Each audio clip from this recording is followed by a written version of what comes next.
Hello, नमस्ते, नमस्कार, प्रणाम संपूर्ण हमार धीरज ब्लॉग्स यूट्यूब चैनल देखनिहार संपूर्ण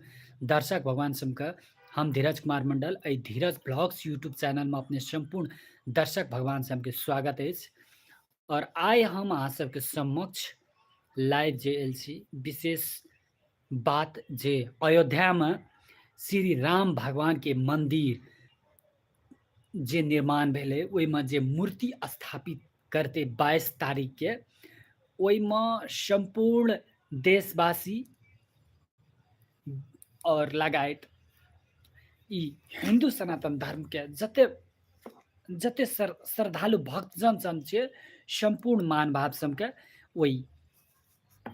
मूर्ति स्थापित कार्यक्रम में उपस्थित होइ के लेल हार्दिक आग्रह कए रहल छी। और तहिना जे छै से हम अखनी जे छै से विराटनगर नेपाल से बाजि रहल छी और हमरा आरके काल्हि खुमा जे छै से एहिठिना विराटनगर में जे छै से बाइक रैली निकलत जे हिंदू सम्राट सेना के जे ग्रुप में अहाँ के जे छैन भाई के भयो के भयो भाई भन न। हाँ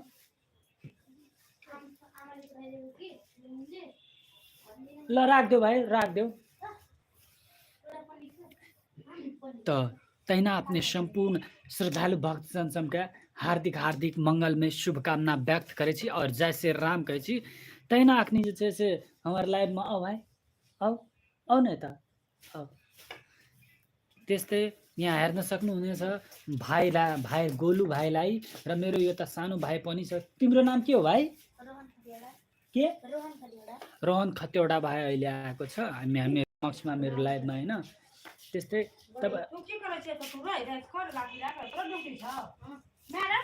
हटिया गया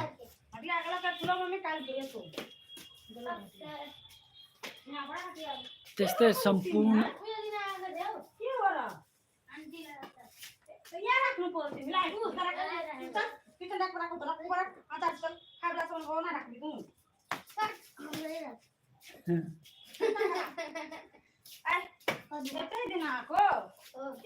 त्यस्तै सम्पूर्ण मान बाबरलाई हार्दिक हार्दिक मङ्गलमय शुभकामना व्यक्त गर्दैछु र जय श्री राम।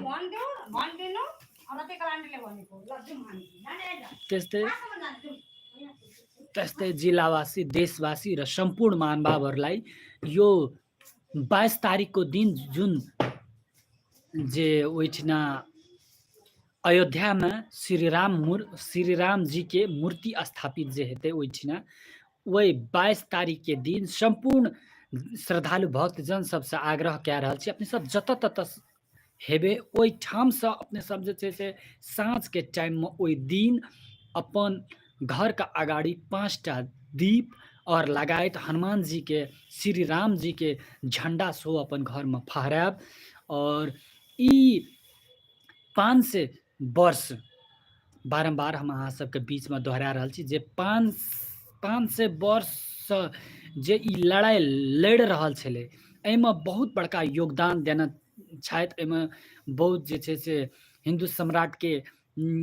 मेंबर सब और हिंदू सम्राट सब बहुते गोड़ा जे छै से बहुत बड़का योगदान देना छै एहि मंदिर के सफल पारे के लागी। ताहि दुआरे ई अयोध्या में श्री राम भगवान के जे छै से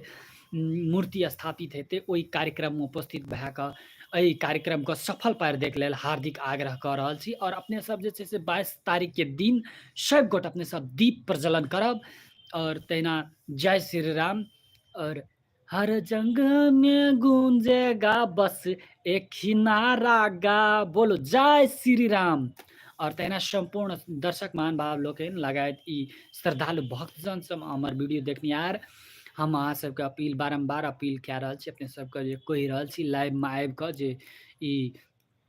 श्री राम के मूर्ति जे अयोध्या में स्थापित भेलैया ई बहुत लड़ाई 500 वर्ष लड़ाई लड़लके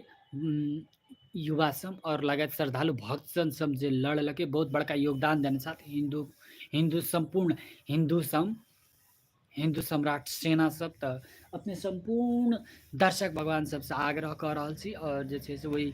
मूर्ति स्थापित कार्यक्रम में उपस्थित भऽ कऽ कार्यक्रम को सफल पार देख लेल हार्दिक आग्रह कए रहल छी। और तहिना जे छै से अपने सबके अयोध्या में श्री राम राम जी के अंगना में बहुत दूर दराज से लोग सब आबै छै और अयोध्या में जे छै से अहाँके जेना कि हम जे छै से यूट्यूब के मार्फत अहाँके देखलो कोई नहीं था यूट्यूब के मार्फत देखलो बहुत तरह से लोग सब जे छै से अहाँके बहुत दूर दरार से लोग सब अयोध्या में श्री राम जी के मंदिर जे बने छै ओहिठना विजिट करे ला आबै छै। तहिना हाले चाल में देखल गेलै या जे प्रभु श्री राम जी के स्थापित अयोध्या में जे छै से अहाँके अमेरिका से बहुत सारे श्रद्धालु भक्तजन सब आयल छै और लगायत बहुत दूर दूर से लोग सब अयोध्या जाइ छै श्री राम जी के मंदिर देखे ला और वो स्थापित जे हेते मूर्ति ओहि दिना 22 तारीख के से कार्यक्रम देखे ला बहुत दूर दरार से लोग सब जाइ छै। और तहिना संपूर्ण श्रद्धालु भक्तजन सब ई अयोध्या में जे राम भगवान के मूर्ति स्थापित में जे छै से बहुत बड़का दिग्गज बॉलीवुड के कलाकार सब सेहो अपन अपन दान देलक। तहिना दान दै के क्रम में शाहरुख खान सेहो दान देलक, अक्षय कुमार सेहो दान देलक, अपन ओकरा जते भेलै तते अपन देलकै अयोध्या में राम मंदिर के अथी सहयोग केलकै। तहन अपने सब और बहुत जना जे छै से अहाँ से 200 किलो की कते न 200 मन लड्डू सेहो जे छै से अयोध्या में एलै और तहिना जे छै से काल्हे से 108 फीट का जे अगरबत्ती अयोध्या में श्री राम जी के अंगना में जे छै से उ बहुत बड़का अगरबत्ती ओहो जे छै से काल्हि से स्टार्ट केलकै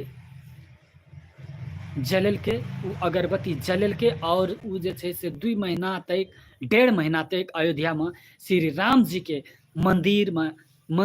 अंगना में जे अयोध्या में उ जे छै से जलते। और तहिना संपूर्ण श्रद्धालु भक्तजन सबसे आग्रह कए रहल छी अपने जत तत हेबे संपूर्ण मान भाव सबसे बारंबार आग्रह कर रहल छी अपने सब जे छै से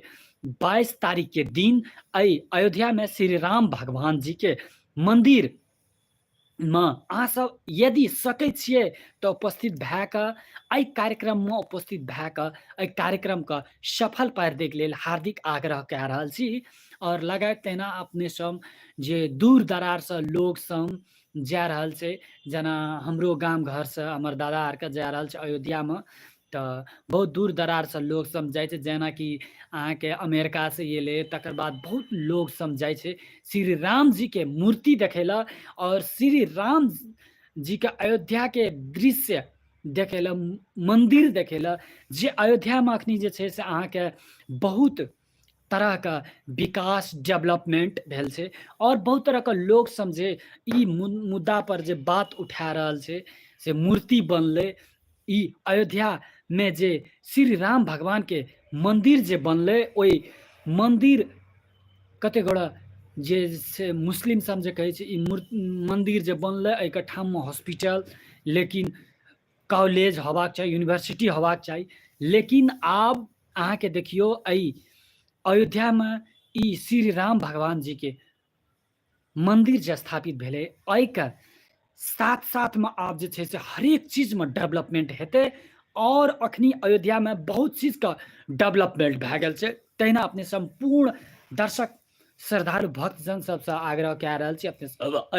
कार्यक्रम में उपस्थित हों और जते सकै छी अपने सब दान करू अपने सब अपन दान दए कऽ अपन पुण्य के भागी बनू और जै किस्म कहिया तै किस्म से अपन साथ सपोर्ट सहयोग करू और श्री राम भगवान के अंगना में जाके मौका मिलैया तो अपने सब एक बार जरूर से जरूर जाब और हमरा आरके तो बहुत दूर दरार में छी हमरा आरके टाइम मिलते तो अयोध्या में श्री राम भगवान जी के मूर्ति जे स्थापित भेल छै ओहि में कतौ न कतौ हमरा आरके अगर टाइम मिलते कहियो मिला रहल छियै तो हमरो आरके अयोध्या जाब तो अहाँ सबके संपूर्ण धीरज ब्लॉग्स यूट्यूब चैनल के मार्फत अहाँ सबके संपूर्ण दृश्य देखाब कत कत की छै अयोध्या में संपूर्ण चीज अहाँ सबके देखात तो अपने सब अहिना धीरज ब्लॉग्स यूट्यूब चैनल के अपने सब माया प्यार स्नेह दियो, जे अपने सब जे छै से अहाँ सबके माया प्यार स्नेह के कारण से एहि धीरज ब्लॉग्स यूट्यूब चैनल पर जे छै से सब्सक्राइबर कंप्लीट भए गेल छै, लेकिन वॉच टाइम कंप्लीट नहि भेल छै। ताहि दुआरे अपने सब माया अपना एहिमे अहाँ सबके माया प्यार स्नेह चाहिए। और अयोध्या में श्री राम जी के मंदिर के उद्घाटन जे अहाँके मूर्ति स्थापित हेतै 22 तारीख के, ओहि 22 तारीख के दिन संपूर्ण श्रद्धालु भक्तजन सबसे आग्रह कर रहल छी, और जते भी हिंदू सनातन धर्म के मान भाव सब छियै, संपूर्ण मान भाव सबसे आग्रह कर रहल छी, अपने सब एहि 22 तारीख के दिन अपने सब जतऽ ततऽ हेबै, अपन दूर दरार अपन घर अंगना जतऽ ततऽ हेबै, सब गोटा 22 तारीख के दिन अपन घर में 5टा दीप जलाओ और श्री राम जी के झंडा, हनुमान बजरंग बली के झंडा से एक बार फहरायब अपन घर पर। और अपने जेना अखनी जे छै से जतऽ ततऽ सोशल मीडिया पर देख रहल छी, अयोध्या के बारे में चर्चा परिचर्चा भए रहल छै। इंस्टाग्राम, फेसबुक, यूट्यूब, टिकटॉक लगायत हरेक सोशल मीडिया में श्री राम जी के मंदिर के बारे में चर्चा परिचर्चा भए रहल छै। और तहिना किया नहीं चर्चा परिचर्चा हेतै, जे 500 वर्ष ई लड़ाई लड़ला के बाद, कते केस फौदारी भेला के बाद ई मूर्ति श्री राम जी के मंदिर स्थापित भेले, जे बनले, आब ओहिमे मूर्ति स्थापित करते। तऽ अपने सब संपूर्ण एहि 22 तारीख के दिन अपने सब जते संपूर्ण श्रद्धालु भक्तजन सब छियै, वही 22 तारीख के दिन अपने सब उपस्थित हो और कार्यक्रम देखू, और अपने सब एहि कार्यक्रम का सहयोग करके सपोर्ट करके एहि कार्यक्रम के सफल पार देख लेल हार्दिक आग्रह कए रहल छी। और तहिना अहाँ सबसे बीच से विदा लऽ रहलहुँ। यदि हमरा से कोनो वर्ड एना ओना मिस्टेक भेलै तऽ ताहिके लागि क्षमा प्रार्थी छी। अपन घर के बेटा अपन सदस्य समझ कऽ हमरा माफ करब। तऽ चली अहाँ सबसे बीच से अखनी हम विदा लऽ रहलहुँ, कियाकि 12 मिनट भए गेलै लाइव बसला, और लाइव में हम बारम्बार एकेटा चीज दोहरा रहल छी, जे 2 गोड़ा हमर श्रद्धालु भक्तजन सब हमर व्यूअर से ई लाइव हमर देख रहल छी, संपूर्ण मान भाव सबका हम धीरज कुमार मंडल के सादर प्रणाम कर रहल छी अपने सब। और तहिना जे छै से 22 तारीख के दिन अपने सब जे ई अयोध्या में भारत में जे ई श्री राम जी के मंदिर जे बनले स्थापित भेले, ओहि मंदिर में जे 22 तारीख का मूर्ति स्थापित हेतै, वही कार्यक्रम में अपने संपूर्ण मान भाव सबसे आग्रह कर रहल छी, अपने सब ओहि कार्यक्रम में उपस्थित भऽ कऽ ओहि कार्यक्रम का सफल पार देख लेल हार्दिक आग्रह कए रहल छी। और तहिना अपने सब जे दूर दरार में लोग सब छियै, अपन दूरे दरार से 5टा दीप और झंडा फहरा कऽ अपन जे छै से अपन अपन जे हिंदू सम्राट के जे जते भी अपने सब जे छियै मान भाव सब श्रद्धालु भक्तजन सब, ओहि 22 तारीख के दिन अपन अपन घर में दीप बारू, झंडा फहराबू, और अपने सकै छियै तऽ अयोध्या जाके एक बार विजिट करू। और एते कहते अहाँ सबसे बीच से हम विदा लऽ रहलहुँ, आ बेसी टाइम नहीं लेब, अहाँ सबसे बीच से विदा लऽ रहलहुँ। अगर हमरा एहि वीडियो में कोनो भी तरह के मिस्टेक भेलै तऽ ताहिके लागि क्षमा प्राप्ति। अपन घर के सदस्य समझ के, अपन घर का आदमी समझ के, अपन बेटा समझ के, अपन भाई समझ के, अपन बेटा समझ के, अपन घर के सदस्य समझ के हमरा माफ करब। तो चली हम अहाँ सबसे बीच से विदा लऽ रहलहुँ। जय श्री राम और जय नेपाल। और अपने संपूर्ण हमर जते भी वीडियो देखने छियै, संपूर्ण मान भाव सबके सैल्यूट और जय श्री राम। और अयोध्या में जे 22 तारीख के जे मूर्ति स्थापित हेतै श्री राम जी का, वही कार्यक्रम में उपस्थित भऽ कऽ कार्यक्रम तुम सफल पारू। जय श्री राम। बढ़ता ही जाए नशा ही नशा प्यार का दे